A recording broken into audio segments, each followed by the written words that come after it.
स्कोपच्या बाहेर पण साधारणपणे आपल्यापैकी राज्यामध्ये कोणालाही तो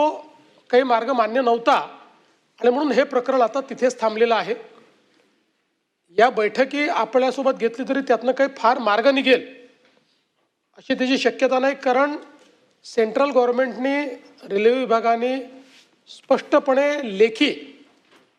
या संदर्भातला निर्णय घेतलाय की या ऑब्झर्वेटरीमुळे करता येत नाही. तथापि याच्यात एक मार्ग निश्चितपणे निघू शकतो की कमीत कमी डेव्हिएशन करून आपण कशा पद्धतीनं म्हणजे ऑब्झर्वेटरीचाही प्रॉब्लेम येऊ नये आणि डेव्हिएशनही कमीत कमी व्हावं या दृष्टीने मी केंद्र सरकारशी चर्चा करून या क्षेत्रातले जे तज्ज्ञ कन्सल्टंट्स आहेत त्यांना अपॉइंट करून घेतो.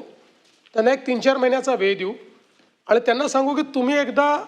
ऑब्झर्वेटरीचा बफर झोन, त्याचे काय प्रॉब्लेम्स आहेत, या सगळ्या गोष्टीचा विचार करून जो नियरेस्ट मार्ग आहे डेव्हिएट न करता आणि विशेषतः